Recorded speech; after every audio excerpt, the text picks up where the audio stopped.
What's going on, everybody? It's been a minute, especially for over here. So, like, I mean, you probably clicked through the video, you already know what this is about. TikTok is getting banned in the US, and I am desperately trying to save my platform, just like every other fursuit content creator that's over there. So yeah, if you care to follow me here, thanks. I really appreciate it. If you don't, I don't entirely know why you clicked through here, but either way, I guess I'm thankful for you being here anyway. So needless to say, my opinions on this are pretty clear. I think this is a massive violation of freedom of speech. I think it is a reflection of the gross negligence of the rights of American citizens by the US government.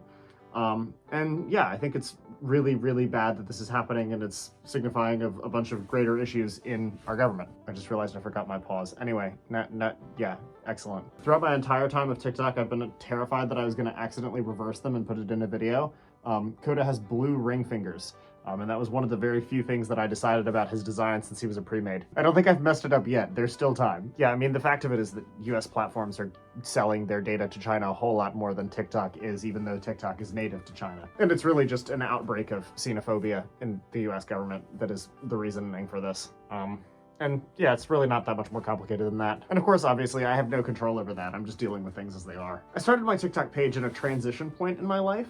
I was just graduating high school when I started it, and I didn't really have an idea of who I was or who I wanted to be. I didn't really feel like I had many friends. I didn't really feel like I had much of a social life. I literally came out as pansexual on my page. And generally, TikTok was about figuring shit out for me. That was its whole purpose. And I think the reason I'm so nonchalant about this ban going through is that my TikTok page achieved all of those goals. Like, I'm a much better content creator than I was when I started that account.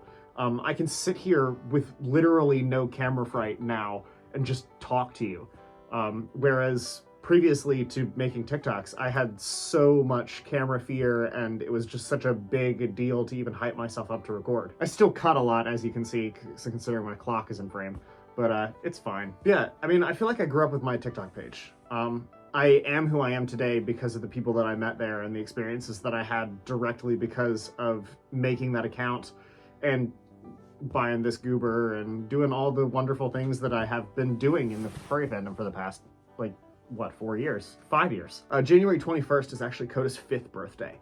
And it's crazy to me that I've had this goober for 5 years now. I, of course, will always love TikTok. I've made over 1,000 videos there. I mean, I'm gonna share this experience for the rest of my life. I'm gonna treasure this experience for the rest of my life. It has taught me so many life lessons, and yeah, it's changed my life so much for the better. I've made the comment before to a lot of friends and family, but I've just thoroughly enjoyed the privilege of having a place to talk and be heard. That has just flat out helped my mental health so much over the course of college. Just to be able to say things and for people to listen. And it is a massive privilege that I definitely do not, underestimate. That I have that I have been able to do that with my page. So yeah, I guess we gotta talk about what's next. I think I'm gonna give furry content creation another try here. I've really enjoyed furry content creation for the past 4+ years that I've been doing it, so I may as well keep doing it. And yeah, I know I haven't posted on the other account for God knows how long. But yeah, intermittent, whatever. It'll be as I feel like it. I feel like I'm to the point as a creator where I can trust myself to just upload when I feel like it.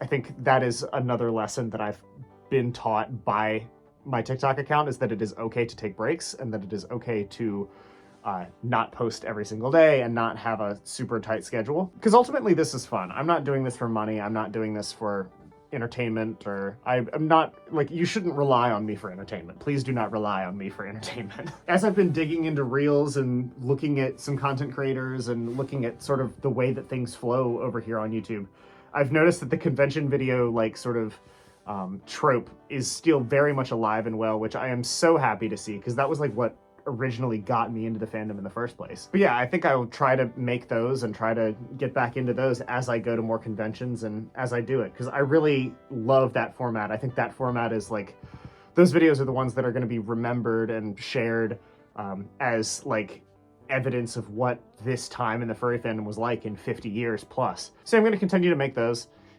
There will also probably be music content, mini lessons, little fursuit videos, all sorts of little flotsam that I want to create. Again, we'll just feel it out. This page is fun. That's the whole idea. I should mention that I'm working on a much larger, much more serious music project.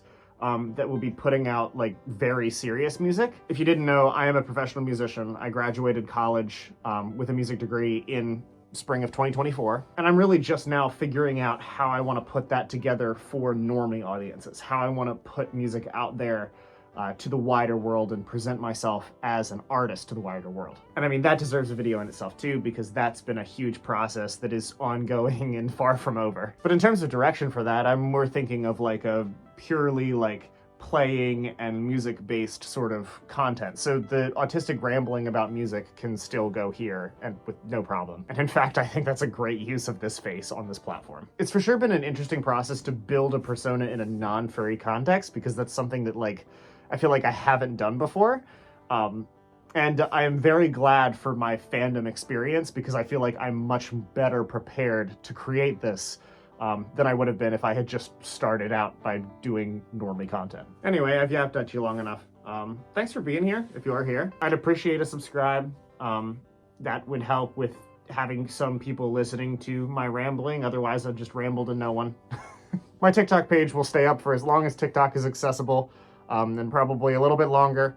If we end up using the browser, we end up using the browser.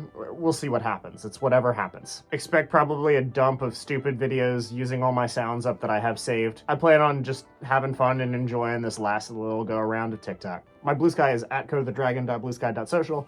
And there is another one for this stuff, but that one is secret and you're gonna have to find it. Maybe I'll post it eventually. It doesn't matter. It's whatever. And as always, viva la viva live your crazy life, because it's the only life that you can live. Be totally and unabashedly yourself. For better or for worse, that's what the world deserves. Have a good one, guys. Peace.